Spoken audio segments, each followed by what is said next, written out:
Et ma réponse est oui. Il faudra dissoudre LFI. Donc dissolution de la France insoumise. Je pense que le débat doit se poser. J'appelle donc à constituer un véritable cordon sanitaire pour isoler la France insoumise.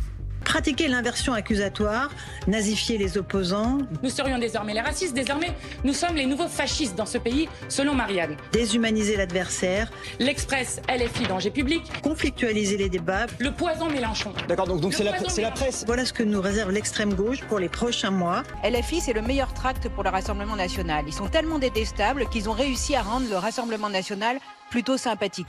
Pour que partout en France, il y ait un barrage systématique contre la France insoumise. Tenu d'un programme politique qui est celui véritablement de l'anti-France. LFI est un parti même passionnément antisémite, malheureusement, et anti-France. Ils ne peuvent qu'avoir conscience que la gauche ne gagnera plus jamais tant que LFI sera à ce niveau dans les sondages. On a le sentiment que quand il y a l'ultra-droite qui défile, c'est calme.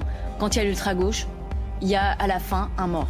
Quand on écoute Jean-Luc Mélenchon se plaindre, on ne sait plus si l'on a affaire à Fidel Castro ou à Calimero. La France insoumise nous montre toutes les caractéristiques de ce qu'est une pensée stalinienne, de ce qu'est une pensée communiste. Mais d'ailleurs, la France insoumise puise dans le communisme. Non, ce n'est pas l'extrême gauche qui est agressée, c'est l'extrême gauche qui agresse. Non, ce n'est pas la police qui tue, c'est l'extrême gauche qui tue.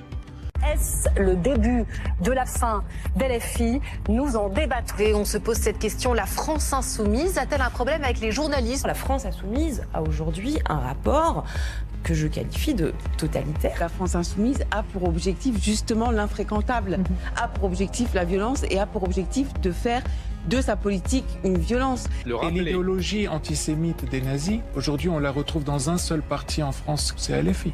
Et au point d'aller tuer effectivement un jeune homme quand il se réclame d'être trop français ou trop catholique. Être ouvertement antisémite, ça vous rappelle rien dans les années 30 et ils se disent antifascistes. Cordon sanitaire, il y a une chose très simple à faire.